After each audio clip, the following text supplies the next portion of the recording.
So thanks for being here today. I know most of you have gotten food, which is great. Feel free to get, seconds, be casual, have more while we're talking. So we're all here today, besides having yummy food, to talk about misinformation, how to have difficult conversations with people in our lives that might, believe something that might not be rooted in truth, right? We are having some holidays coming up where that might happen more, and it's sort of happening a lot in our lives anyway. I'm seeing it kind of ramp up. So that's why we're here today. We're going to have a panel discussion. I'll introduce our panelists in a moment. My name is Ariel Dyer, and I'll be moderating. I'm a librarian here at BC. And afterwards, so if something's coming to mind, if you have a question pop up in your head, jot it down, write it in your phone, or keep it in your brain, because we will do a Q&A. So if you have anything you're curious about that comes up, don't worry. After we have a little discussion, we will open up to the audience for questions. Great. So I'm going to go ahead without further ado and introduce our panelists. So I'm going to start all the way at the end with Laura Luiz. So Laura Luiz is a reference librarian here at BC. She graduated with her bachelor's degree in English from Fresno State and master's degree in library and information science from San Jose State University, and specializes in misinformation and internet evaluation. Thanks for being here, Laura. And then next to Laura, I have Anthony Vasquez, who serves as the BCSGA Director of Public Relations, the Student Government Association, and the editor-in-chief for the Renegade Rip at Bakersfield College. Thanks for being here, Anthony. And then I have Emma Gallegos, who is a reporter who covers issues of equity in California education for EdSource. She has spent over a decade in local journalism at several publications across the country, including her hometown paper at Bakersfield, California. And next to Emma, I have Talita Pruett, who is a communication professor here at BC. She graduated with a bachelor's degree in communication studies from ESPM Sao Paulo, Brazil, and with a master's in mass communication from Brigham Young University. Her area of expertise is intercultural communication, and most of her scholarly research focuses on intercultural relationships and relational aggression. And then, last but not least, Reggie Williams, who prefers that you go by his first name. He holds a PhD in philosophy from the University of Illinois. He has taught philosophy at BC for 19 years, and he's the director of the Levin Center for the Humanities. So thanks, everyone, for being here today.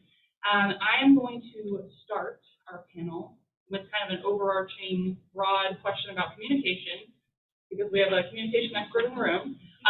So, Talita, what are some communication strategies and just general best practices for engaging in that kind of honest dialogue with someone? I love that you use the word honest dialogue, because just on top of my head, right, when you're thinking of communication and good strategy, I guarantee that if you pull your phones and search for a book on small talk, there's probably going to be dozens of them boiling it down like to 3 tips that if you follow, you have no problem, right? But that's not really an honest dialogue. It's more of like small talk, and I think we can fake that a lot more than faking an honest dialogue.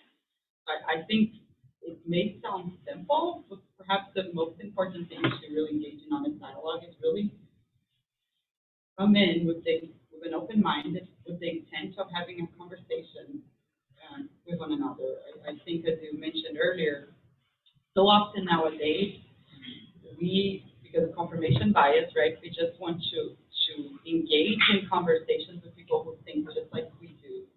We're not open to listen to ideas that they're different from our own. And I guess if I would say, following the direction, what is one skill that we should practice, learn more about to engage in honest dialogue is listening. Truly, not hearing, but truly listening. I don't know how many of you thought about this before, but listening is the communication activity that we use the most, right? Think about how many hours a day, especially as a student, you spend listening to others. And it's the one that we're trained the least. You had your writing classes, you had your reading classes, you have your communication classes to speak, but we have very little training in listening. And That's, I think, one of the reasons we don't do as well as we think. Just one more thing, one of the course I teach is intercultural communication, and I love that in other cultures, we can take like some hints.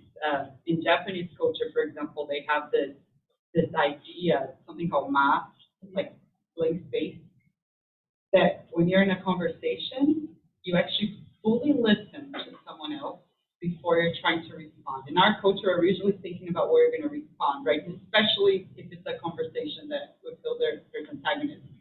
It's just this idea, I'm fully listening, and then after I listen, there's going to be a lot of space. Sometimes there's pause, there's awkward silence for us, and then I get to respond. And I think it's a great practice to really talk to someone rather than talk at someone. Ironic that you talk about like pausing and having the awkward, because I mean we're in a format where I'm like we all want to fill the space, I think. But yeah, I mean we could just sit here.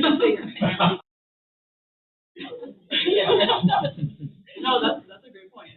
I think that's the hardest thing is waiting and having we don't like that, especially maybe it's an American cultural thing. We don't like having. Yeah, and Brazilians the same in Brazil. I think they're worse to interrupt. But I just think there's some cultures that they think of listening in Chinese, so they have this idea of like the mind, the heart, the ear, it's all part of listening, their pictogram. And I think it's a little bit of that, right? Being fully in is trying to, having those preconceptions and listening to respond. Yeah. Thank you. So on that note, open it up to anyone on the panel, something they want to say about that. What, for you, would you say is the difference between debate and a discussion or dialogue? And then how do you think you can engage in that conversation? So what's the difference between debate and dialogue, but then how do you make it the dialogue part, not the debate part? Well, I think we need to start getting away from the idea of like who's going to kind of thing with family. And instead of actually listening, like Talita's talking about, we're like, okay, I got a really good comeback, and I'm going to put them in their, kind of take a step back and stop trying to think of what witty comeback we're going to have, and instead actually listen and think about it from their perspective, and it's going to be a lot better, and it's going to lead us more towards that honest dialogue rather than like a debate style where we butt heads. Totally agree, and largely I just want to plagiarize you. But I just have one more point. I mean, the question is debate versus dialogue. Great question, totally legit question. But I would just add to everything you said, the idea, debate, winning, agreed. That's the thought to me as well. But then dialogue, frequently I think of as trying to understand each other, which I want to do, crucial, underscore it. But also with like discourse or discussion, including discussion that has very opposite theses up against each other, right? But discussion rather than debate is about trying to get something. I mean, the cheesy philosophy way of putting it would be truth, right? But like trying to get to an answer or trying to solve a problem, right? So not just trying to understand you, I totally want to do that, right? But if we're talking about an issue also, I'm trying to get a better understanding of the issue or to solve the problem collaboratively, collectively. But again, all of that rather than winning, right? Like, and that's the whole, that's my approach to teaching too, right? It's like my classes in philosophy are all about disagreements. I mean, if you agree with me, it's weird, right? I mean, something happened, I guess, right? And you're not confused, but like it's, philosophy is disputatious. That's the field. It's about disagreeing in all sorts of ways, but with a view to better understanding a problem or to solving a problem better yet, and not just to understanding each other, right? So again, like in dialogue, I think of trying to come to an understanding of the interlocutors, if you will, and in a certain kind of discourse, I'm not trying to win. I'm trying to get a better understanding of the problem or solve it. Do you think that for that to work like properly, people have to like go their ego a little bit? Oh, I totally agree, and that's actually one of the points. Yeah, no, like the question I get later, like that ties in. But it's like, yeah, no, totally. It's not about me versus you. I'm not trying to win or score points on you in the way. Like in a debate, it's like let's throw right? And, you know, one up. And debate also is so frequently about how quick-witted you are. I guess I'd add that too. I don't think that's plagiarism, but if it is, I put it on you. But it's so often about being quick, right? Like, I've got an immediate retort or rejoinder that just destroys however you put your foot on your, or vice versa, right? And no, like, tying to what you said, like, lay back, step back, listen more. Don't try to be so quick. Try to actually get somewhere, right? And to do that, you put your ego to the side, right? Agree. I think with the listening to, when you're in a debate mode, I don't teach in communication, we have debate and argumentation. I teach intercultural communication that I like to say it's a dialogue class. But we always say that with debate, you're listening for errors on your opponent. Where in dialogue, you're trying to listen to build collaboration and build shared understanding and explore different alternatives. Totally. Either of y'all have anything to add to it, or? The only thing I'd say, I'm not sure if this has already come across, but a debate, mostly, you all conclude with the same conclusion, even if you don't agree with it, because that's the conclusion in the one way, because debate, you know, versus. While a discussion, you can go, everyone has their separate ways, everyone has a separate conclusion. That's the only thing I'd add. I think that debate has become kind of the norm in a lot of different, I'm coming from like the media background, so if you turn on cable news, debate's going to be the norm a lot of times, and Facebook or social media, debate's also going to be the norm versus dialogue, I would say. And so I think that's probably the backdrop for a lot of the conversations that we're having right now. And, you know, I don't do well with the debate metaphor now. That's not like, that's not how I operate. I'm never out there trying to like prove someone wrong or, you know, like have a certain side win as a journalist. That's not really what I do, but it is something that I really notice in a lot of the media that we consume right now. Well, I want to ask kind of a follow-up, but you know, we talk about having these dialogues, and if we're talking about the context of misinformation, that can be challenging, right? Because if you know, well, actually, this isn't true, right? This isn't coming from a perspective. But the other thing is that in this environment that's really polarized, this idea of misinformation or fake news, I don't even know what that means a lot of the time. You know what I mean? We all have probably a different definition or understanding of it because it's been used so much, it's almost become meaningless. So I'm kind of wondering for everyone what that means for you. So what does misinformation mean, and why is it important to even talk about, I guess, in a context like this or in general? Why does it matter to sort of untangle what it means?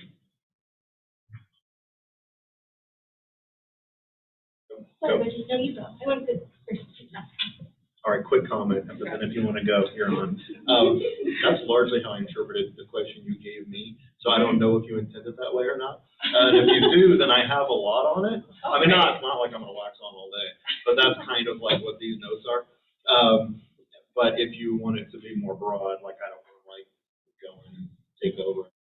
So, like if you want other thoughts, like, yeah. We can do that. We'll do, yeah, if people have other thoughts, and then for you, I'll ask your question, but you'll just kind of respond to, it's like the more specific, I guess. Yeah, that makes sense. You want me to give the longer version? I'll give you my version, and I'm inclined to say it's going to be repetitive. So we just, I don't have that. Yeah, I mean, that's what I'm thinking. Okay, for sure. Right? All right, so I'll throw in first. And again, this is my longer spiel, so don't count it again. Yeah. I want to be optimistic, but I'm building right on what you just said. You already kind of said it. So, yeah, the difference between information and misinformation is getting more and more blurry, right? It's getting more and more difficult. I mean, I don't take that to be some insight. We know that, right? We see it all the time. So then what do we do, right? Couple of points. On the one hand, one of the reasons I love the teaching in this era is what every single one of you has in your pocket or in front of you texting a friend if you're bored of what we're saying. And that is fact check me, right? Like if I throw something, I use this all the time in classes, right?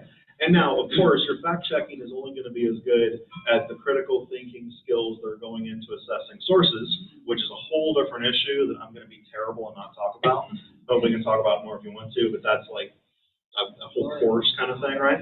But it's like, given that you're not really doing a bad job of fact checking using, and you've got decent sources, that's the beauty of having a room with like 20 people in it with smartphones. Like if I throw out a number, if you think it's not right, please find the right number, right? So there's that. But then on a deeper level, when I think about information versus misinformation, and I think about fake news, and I think about the level of spinning in all sorts of directions, by the way, I don't think of just one particular political affiliation as particularly leaning. You could argue it, but I see it a lot going on in all sorts of directions, right? So then what do I do at that point to try to get past that, right? Beyond just looking at quality of sources, which may or may not be easy to find in a given moment. What I really think of at this point, I think there's more of an importance to the intention of the discourse, the earnestness of the discourse, the sincerity of the people doing the discourse, the openness to revision of the interlocutors. You get me? The character of the people involved in the conversation. And this takes some time to have established, right? So, but I'm looking more on a certain level at this point in trying to figure out if something is worth listening to or not, in the sense of being remotely factual or just pure spin based on nothing. I'm looking to the people, in a sense, and the purpose of the conversation and the context, okay? And now, so to give an example, right? So let's take, if you will, and I'm trying to find like the best adjective for it because it's a controversial topic and that's part of the whole point. But let's take a number that is factual based on 2018, and of course, if you want my source, I showed up with it. Because that would have been bad if I didn't for this, right? Good, I don't know. But yeah, so a couple of facts. And then let's talk about the purpose to which these facts might be used, and then we'll shut up. 8.11% of the U.S. population is now in possession of a felony conviction. 8.11% of Americans have a felony conviction, and 3% of Americans have served time. 33% of African American U.S. males have a felony conviction. 15% of them have served time. Right? You can fact check me on that. I would absolutely love for all of that to be false, by the way. But according to 2018 numbers, the most current ones I could get, those are factual claims. Now the question is, to what use are we going to put them? What's the context of the conversation? Who's presenting? The facts are neutral. Sad reality and such, right? I teach race theory. But the facts are facts. But now, what's the context? What's the purpose of the discourse? I'm a firm believer that we cannot solve problems without identifying them. Sugarcoating and not addressing realities doesn't help, right? If the realities are, trying to find a nice way of not cussing, because some realities are that bad, right? But we can't change them without recognizing them, right?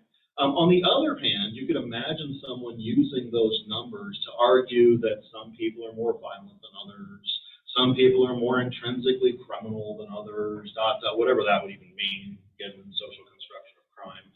But anyway, you think those facts can be used in all sorts of different ways. So at that point, I'm looking to the person presenting them. What are you trying to accomplish? Right? And now, if we're in a case where it's actually not factual, again, that's the beauty of this, and you can double check those numbers, right? But once we have facts, then the question is, how earnest is the conversation? How sincere is it? How serious are we? Again, how much are we listening, et cetera, right? I look more and more to that in discourse nowadays, and not just to the thesis.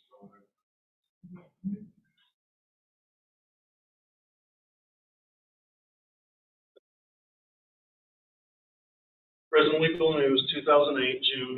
Sorry. Right, you were gonna.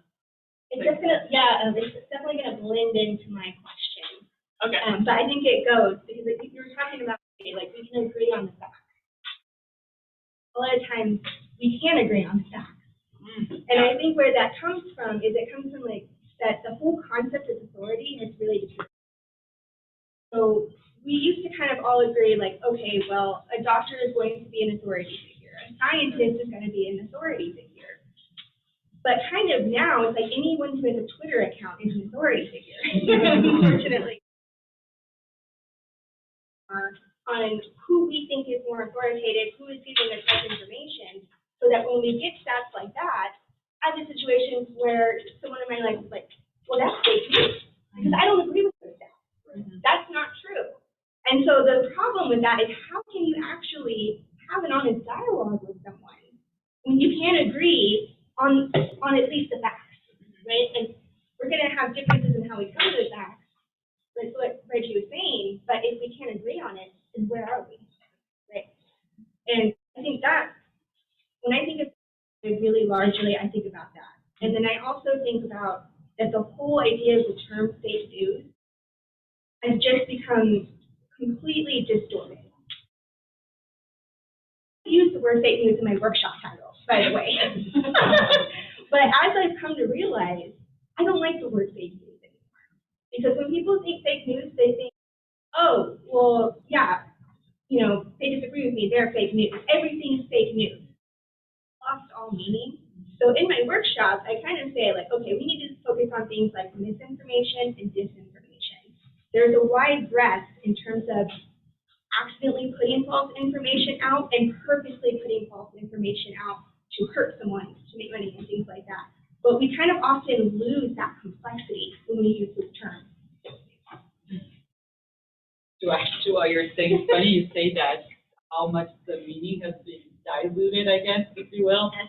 Because even in Portuguese, right, or Brazilian, and with the last election, if anyone wants to follow something highly sad and entertaining, tragic, follow Brazilian's elections on the news this past one. It's still going on. But the term fake news, like, it's everywhere, even though it's not even a Portuguese language, and it's just as misused as it is in an English language, so it is in a double context.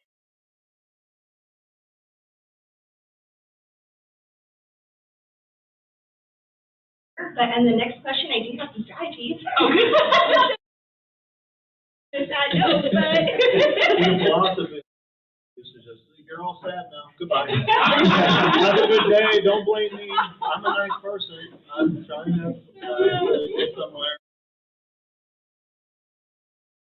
Well, I want to know, I know Reggie, you kind of gave I won't ask the full question for the next one. I'm not even asking. I'm just going to pass it to them. Well, I'll open up because one thing I want to know that is in that question I was going to ask you, talking about misinformation, and yeah, I think intent really matters in what the information is, but also, or disinformation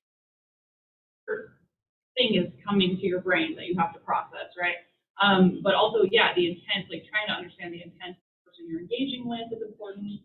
Your intent is really important, right? Are you trying to fight? Are you trying to actually build a relationship, right? But I also want to know, like, speaking about misinformation, disinformation, whatever the intent is there ever, like, can there ever be a kernel of truth in misinformation? Can it ever have started from a place, speaking of intent, I don't think people ever set out to believe something patently false, right, or wildly untrue. So why might they be in it, right? Why might we have this sort of proliferation that's popping up all over the place?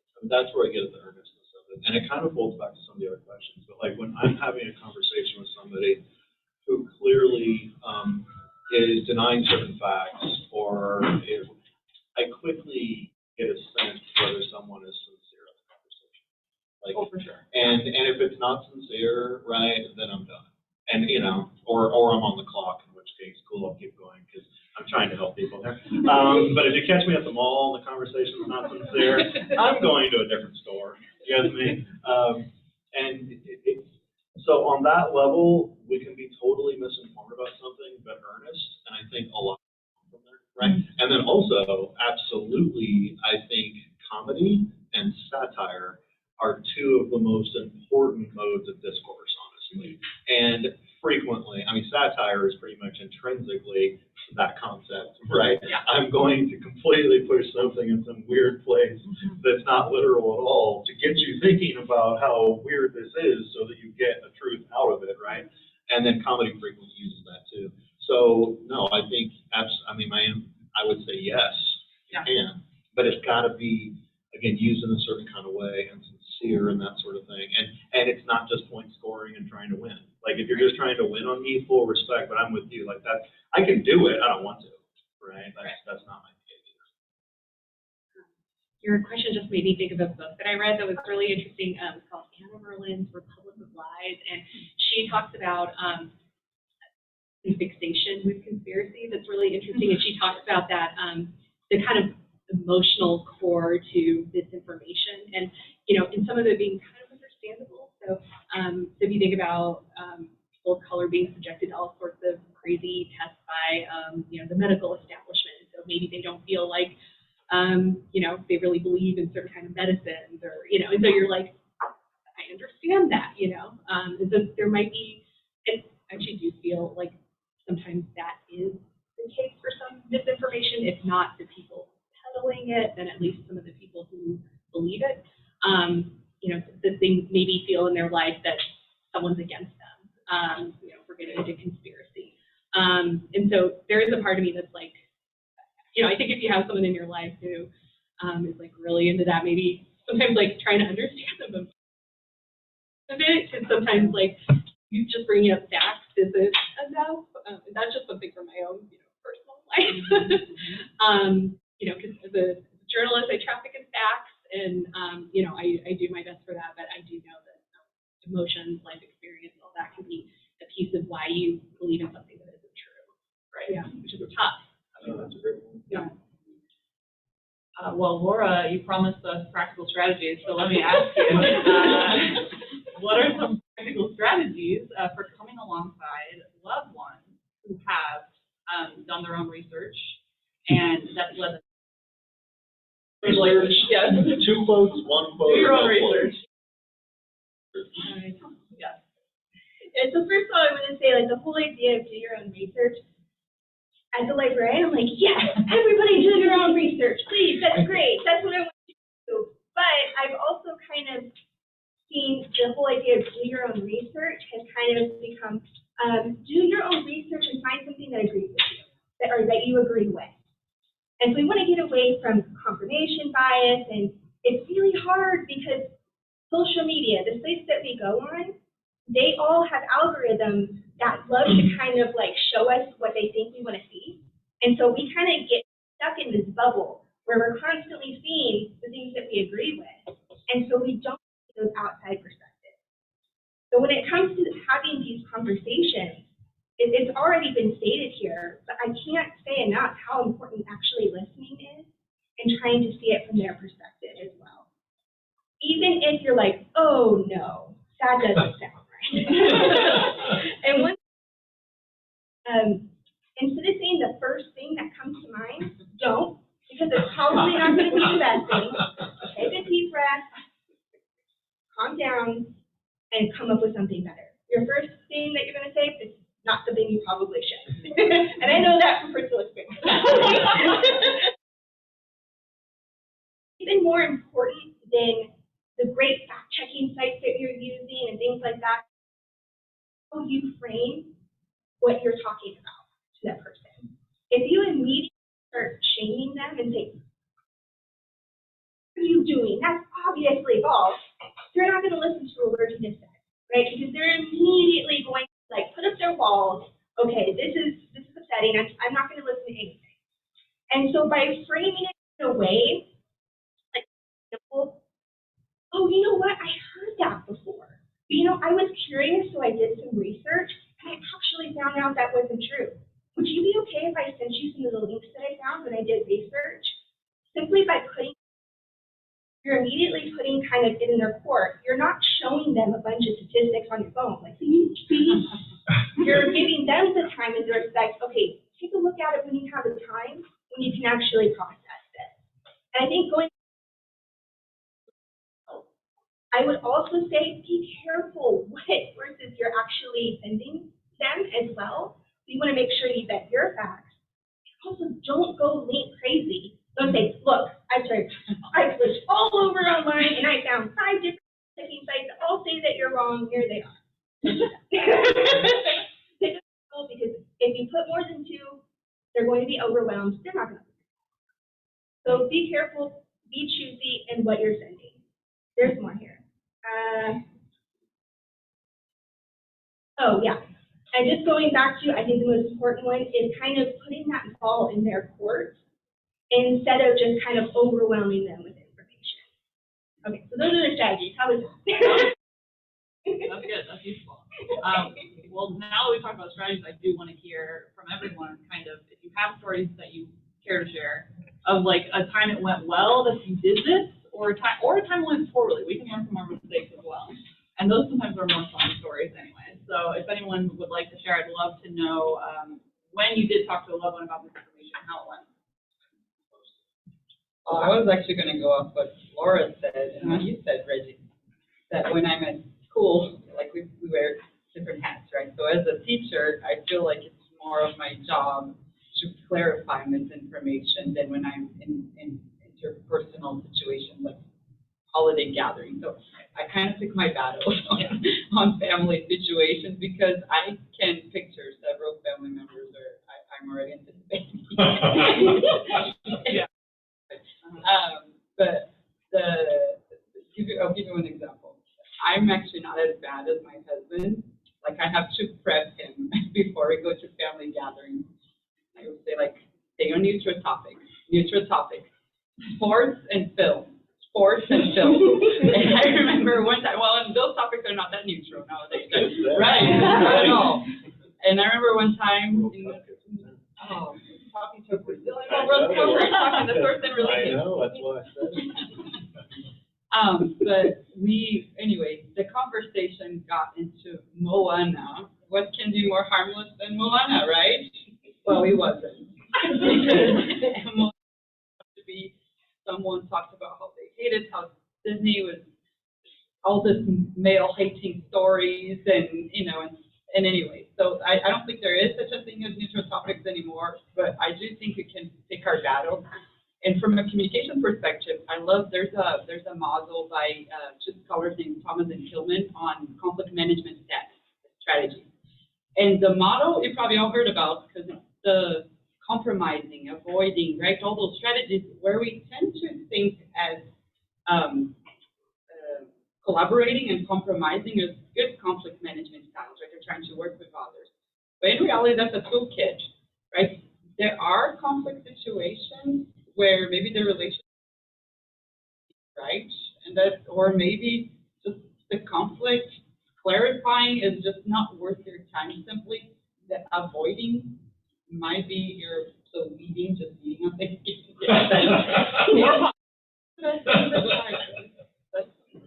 In interpersonal situations, I really try to pick my battles, and just if it's something that really matters to me, I clarify.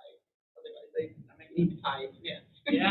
Given how much I've said here, and given that I just jumped in again, you'll never believe this, but in family circles, I say little. And then, as you say, find the common something. I find whiskey to be remarkably effective. Serious debate between bourbon lovers and rye lovers. And then if you're not so into the U.S., of course, Scotland comes to mind now, right? But no, right wing, left wing, that phobe, this phobe, we all want to get drunk. So, just drink. If you're not 21, don't. But yeah, that'll be my Thanksgiving, by the way. Any on the side of the table? Any stories? I've got some doozies. Oh yeah. Yeah. I've got a few, and all of the ones that went really, really badly have one thing in common. I didn't think before I acted. And so you're like, but your strategy, what are you doing? Oh yeah, that came after.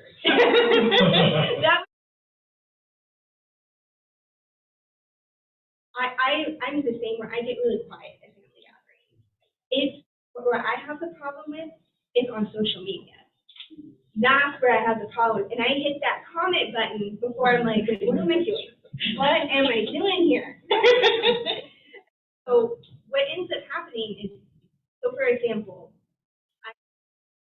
who posted, it was a video, it was about like the Black Lives Matter protests and things like that. And it was a video that I noticed was from a Russian propaganda news site. I was really, really upset. And so I immediately like put her on blast. This is a Russian propaganda site, what are you doing? Oh well. It did not go well. She ended up firmly in her, ended up firmly in my corner. We did not have an honest dialogue. It did not go well.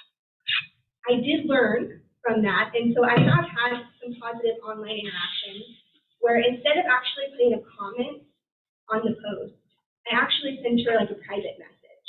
And I framed it as, hey, you know, I saw that post, and you know, I've been seeing things around, so I did some research. Same as a strategy. And you know what? She wrote me back and she said, you know what? I didn't know that. Thank you so much for telling me. I took my post down. Thank you so much. And it worked. So that's why. But all the times that it didn't work were all because I didn't see it from their perspective. I just immediately acted without thinking. And so kind of trying to take that breath before you comment and think about it from their perspective, I think is the key here. That's what I found. I can agree with that. My own experiences, my family members, we're all gathered together. They've all, you know, they've all had separate lives, and they're all together. You know, arguments happen. Right. And so, me, who I'm just younger than all of them, I tend to think like, well, okay, I'm just gonna stay in my little circle and just like, you know, keep to myself. But sometimes, you know, you can just, I don't know where you say something and you get into the argument. So one of the things I do is, you know, yes, I heard that, but there's also information out there that says otherwise, and sometimes it works out, sometimes it doesn't. We just have to let it happen. And I do have to say that since, like, we're talking about these strategies, but there's going to be a context where those strategies, nothing is going to work. No matter what you say, no matter how you frame it, it's not going to work. And I think it's also can be healthy to kind of set that boundary, especially if it's something that kind of spreads violence or is racist or filled with hatred. I think you can also say, you know what, I don't like the way you're talking. That's wrong, and I think we need to stop this conversation. I think that's also a valid approach as well, because sometimes you're going to know, is this going to make a difference here? Maybe not. And so kind of going with that instinct, I think, too. So the way that I think about it sometimes, because I like playing some video games, and like Telltale games are really fun, and there's like dialogue options you can choose, but sometimes no matter what dialogue option you choose, that character is going to be angry at you. It is not going to go well. And so that people work that way too, right? Like you cannot necessarily, you know, and when you come at you're almost like suddenly you're manipulating again. You know what I mean? And it's like, no, you can't engineer a situation where they're going to get away from it necessarily. And then also you have to come from it where, yeah, if they're mad, maybe you need to step away and also like know where you're at. If something is like going to be causing you a lot of emotional harm, don't have that conversation. It's not worth it. Like protect yourself. So you get to have that control and autonomy in any conversation. It can be hard with loved ones, but I think that's important to think about. Like think about yourself and what you can handle. Something Emma said earlier ties in here really helpful too, but going way back earlier. Not in every case. There are cases where it's best, like walking away is not a bad thing, right? But going to earlier what you're getting at, if I understood you otherwise correctly, cases in which somebody holds a view that seems highly suspect or just factually wrong, right? Some of those cases come from people having had very unrepresentative but actual and serious experiences, like bad experience, like trauma even, right? And it's like, this doesn't capture a lot of these instances, but in some instances, it seems like if you try to push past just the thesis, if you will, and understand the source, and in the event that the source, the person, is someone who generally is a good person and someone you respect, right? But you you don't agree or maybe even respect this particular view of theirs, right?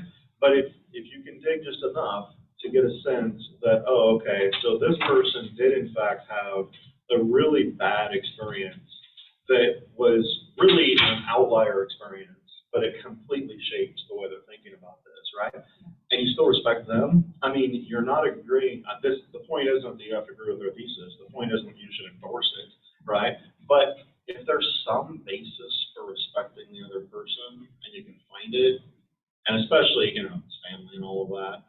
I'm saying this with a dad who ran off, an only child, and my family tree is like a twig, right? But most families like to stay together. Mine just leave each other and that's the end of it. You don't want to end up like my family. I'm recommending something right now. Maybe, it wasn't my fault. My dad left. I didn't leave. He was dead. But no, if you can find something to respect in the person as the source of this weird view, and it's not just absolutely terrible, right? Then, you know, maybe you can stay together somehow, you know? No, it's actually the issue I had with like a coworker who actually I've stayed good friends with, but he's had a lot of bad experiences. Like his mom had a lot of issues, and so he had a lot of views, like things he would say about women, and I would just like kind of flinch a little when he'd say it. But as I got more and I heard all the things that his mom did to him growing up, I was kind of like, okay, I kind of get where it's coming from. I would like share like, you know, some of the things that you're saying, you know, I'm not really a fan of those. And we got to like, I don't know, we got to like a happy medium where I was like, I understand where you're coming from, he understands where I'm coming from, and so, you know, so sometimes you can have that and find that kind of dialogue and it, you know, and work it out. That's, you know, not everyone's cut out to, I don't, you know, I understand why people cut other people off in their lives. Sometimes it's like too much. But you know, sometimes understanding someone's background or where they're coming from can be helpful, and then kind of realize that it's not about me, it's not about, you know, even this issue, it's like something that happened in their life. But doesn't mean what they're saying is they're wrong sometimes. You know, be helpful.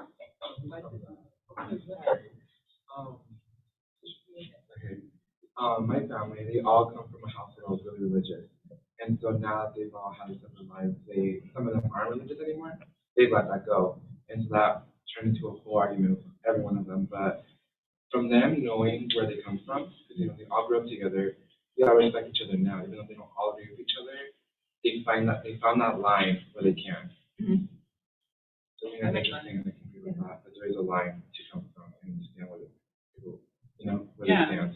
Well, and Anthony, you brought up, you know, having those conversations with your family, and you were kind of the youngest person in the room addressing misinformation. And that's such it's already hard enough. And if you're the youngest person, like how, I don't know, like, you know, you're not the authority figure in that situation. So how do you kind of, I don't know, do you have any advice for that? Like if especially in family, if you're the youngest, you want to bring this up, right? But you want to be heard and kind of respected. Like how do you kind of come at that?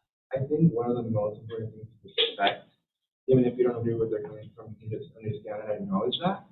And just one of the most important words is like yes and include what you want to say. Because if you just argue with them and you just disregard everything they have said, they're not going to listen to you. Because you just disregard everything they said. All the energy they put into that conversation was thrown away. But if you acknowledge that, and you were like, yeah, like, I agree with you, or I knew what you said, but there's also this, or here's my opinion, there's more of a chance that they will understand that and they'll acknowledge that too. It won't work sometimes, but that's one of the important things too. If you understand that sometimes that might not work, you are still heard in some way. So I think that's one of the important things to listen there. Well, I have just one more question for Emma specifically, before I want to open it up. If any of the panelists have questions or audience as well. Then we debate each other. Right? Then we debate each other. Throw out statistics. So Emma, you know, you're a journalist. It's a really unique, is maybe a charitable way of saying it. It's a unique time to be a journalist because of the context that we were talking about with misinformation. And there's also kind of a lot of distrust, kind of hatred towards media in general, and that has been heightened recently. But local media is really important. Like getting reading local news.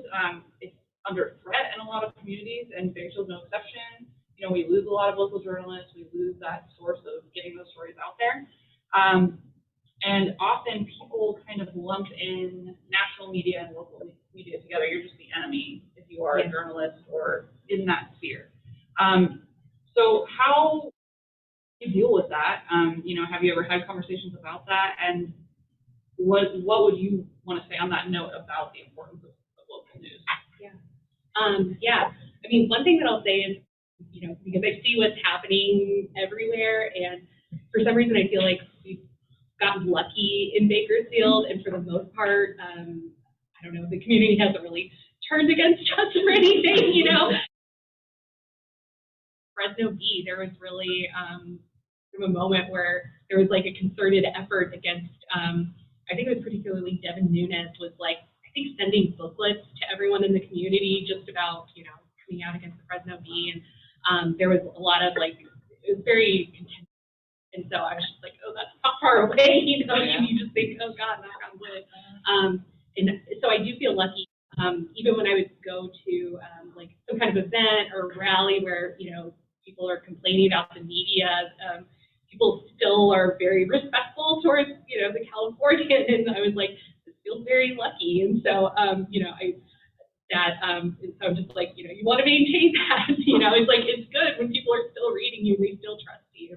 And I do think that that is so important, because, I don't know, people sometimes think of the media as like these different tiers, like, oh, the local is like the minor leagues, and then the national is what's really important. And I've never felt that way. I've spent my career in local media. You know, if you care about education, which is what I cover, that's, you know, like 90% of what's happening is happening at the local level. Sometimes at the state level, a little bit the federal, but a lot of it is just happening at the local level. If you want to know what's happening in your schools, you're going to need a local reporter to tell you what's going on. That's also true for, you know, local development, you know, police, you know, just so many things, water, all of these things that can become national issues, you know, like water quality, so, you know, some of these things that become like national crises, they start at this local level. And so to me, I've always felt very strongly that if you have good coverage at the local level, then you don't have these kind of crises that spiral out of control. So I do tell people, like, even if you're not a huge fan of your local media or you think they can do better or whatever, still subscribe to them, and then maybe just write them a note politely telling them what else you want to see from them, because I think, you know, it's important to support and tell them, you know, what you want to see from them. It's good to engage. There's just so much that happens at the local level, and, you know, and also I tell people to also get engaged at the local level too. There's a lot of opportunities for that too. That's how that community is made. That's the kind of bedrock of democracy in a lot of ways. So, and while I have the floor, you know, talking about misinformation and, you know, the sincerity of someone. And I will say that there are a lot of people, groups, people with platforms who kind of act like a journalist in some ways, but don't really subscribe to the code of ethics. And I think it is good to know that journalists do have a code of ethics. You know, you can quibble about whether someone did a good job being ethical in a certain situation, but you know, if we make a mistake, and we all do, we're all humans, we make mistakes, you can shame us in a correction. You know, a lot of people have big platforms and they'll make a mistake and they will not correct themselves and they have no shame about it. So, you know, that's not really journalism. We do try to be fair. We try to give voice to the voiceless.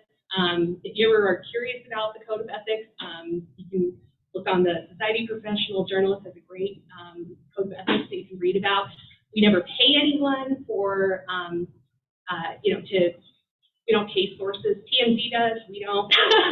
You know, so there's like some, you know, some kind of myths out there, and so it's good to know how it works. You know, so we're not out there. No one pays us for to run a certain kind of story. So, you know, I think it's good to understand these things, and because we find integrity really important. There's power in having integrity. So, I think that's good to know. There's other, I think academics also try to have integrity, but journalists are definitely a field where we're trying to be careful about the information that we're sharing. So we take that very seriously. Yeah. Cool. So, thank you. Yeah. Well, I want to open up the floor. We have a little bit more time. If anyone has any questions for any of our panelists, or just a general question is also fine. You're welcome to just like raise your hand and kind of ask. Does anyone have any questions?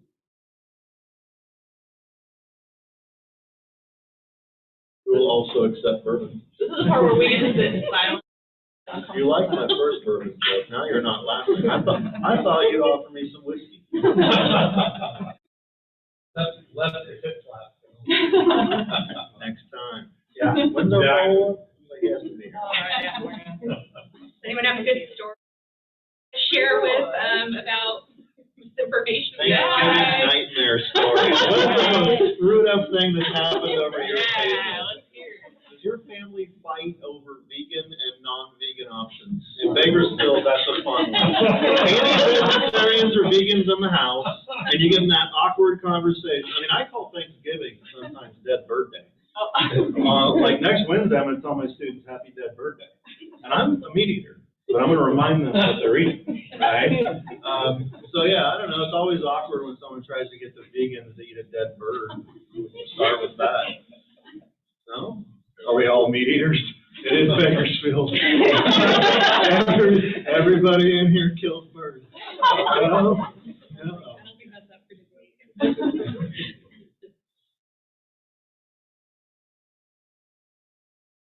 Okay. You guys keep saying like to try someone else's perspective, but like, how would you go about that? Because I feel like in my family it's really hard when like you have all these different opinions and all of these different perspectives. How would you kind of like what if you don't agree with harmful or like it's hurtful, like that narrative is harmful or hurtful, like how would you, what's your advice for, I don't know how to word it. Do you know what I'm saying? Kind of word it? Okay, cool. Sorry. A few thoughts that come to mind that probably won't completely solve your problem. I had a lot of fails even trying those things. But one thing that, going back to talking about and, the experiences that people can have that you're mentioning earlier, you try at times to feel they're sincere and they're coming from a place of a personal bad experience. I think sometimes trying to hear what they mean versus what they are saying and build upon that, right? To establish a degree of common ground. So if they're saying something that is invalid, but out of a place of concern for something, you could agree with that part of conversation and build their conversation from there. So while I disagree with this, right, I see they're also concerned about education in Bakersfield, even though we have, different understandings of what that looks like, of what it means. I think that's a good place to try to foster honest dialogue. Trying to hear what they mean when they are sincere and that they're not just trying to manipulate a crowd on Thanksgiving and get supporters in some kind of nefarious purpose. So that's something that comes to mind. And I think in interpersonal communication, we talk a lot about iMessages. So use iMessages to explain how you feel, right? So that you don't express yourself in a way that they may feel attacked, right? Because your experience is your experience. No one can take that from you. So using this kind of, structure when expressing yourself can be helpful. I'll throw in one thought, largely reiterating, but one addition. So all the various things we said, and there were a lot of them, but I do like what Emma said earlier that I kind of reiterated. If you can find something to respect in the other person, right, and so forth, right? But then here's, I think, a corollary to it. I think the other person has to do that with you also. Mm-hmm. And that we haven't really said much, right? We've given all sorts of thoughts, important thoughts on how we might try to meet somebody else, if you will, in the middle. but now I want to emphasize the middle, right? And if the other person isn't willing to do that for you as well, right, then I think you're in an awkward spot, and I'd love to say you don't have to make the following decision, but it seems to me that we do, right?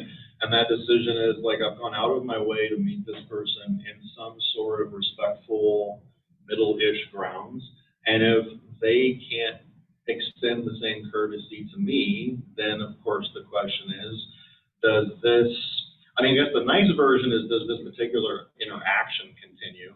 And that's probably easy enough sometimes anyway to end it and walk away from. But I think it could get bigger than that, right? I have had all sorts of people in my life over the years that by, I think, any reason, any legitimate standard of racist, homophobic, transphobic, sexist, and every other phobic we could come up with right now, misogynist, I've known people in all these categories. They're not going to meet me. So they don't really respect me.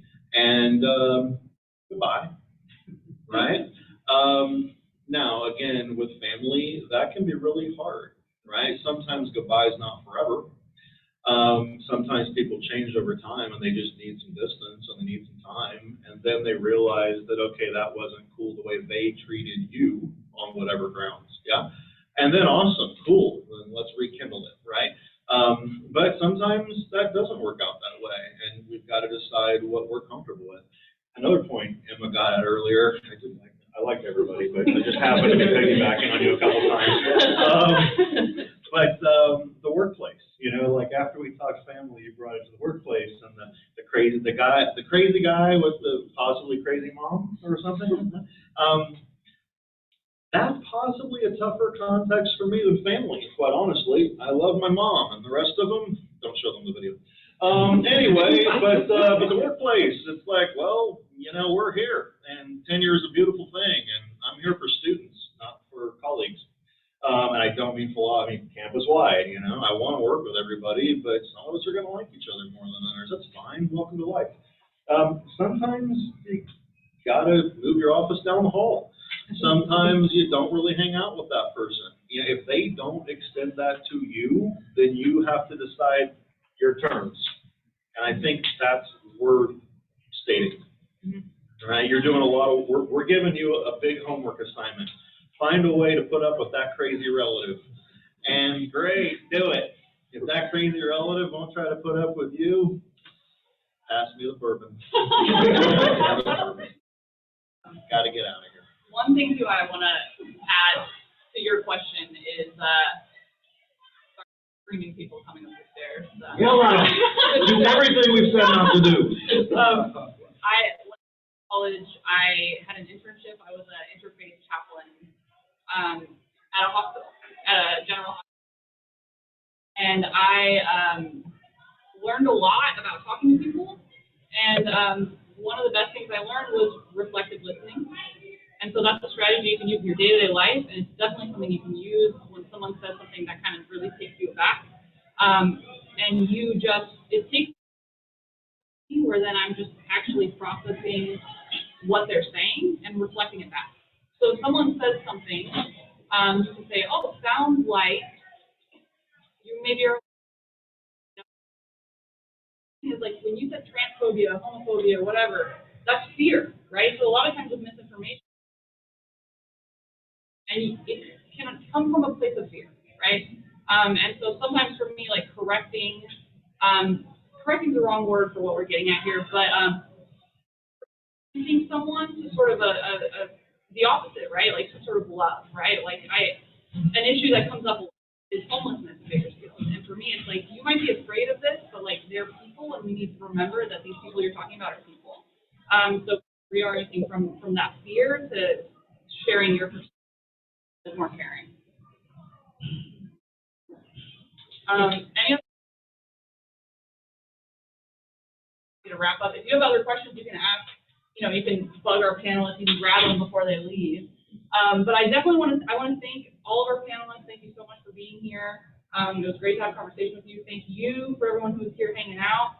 Hopefully this was helpful. Hopefully you could take a little bit back to your whatever hard conversations you're gonna be having. Too many.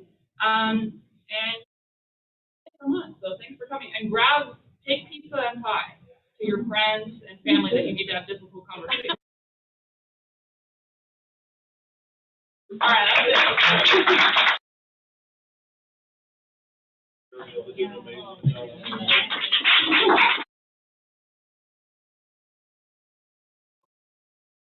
Meeting adjourned.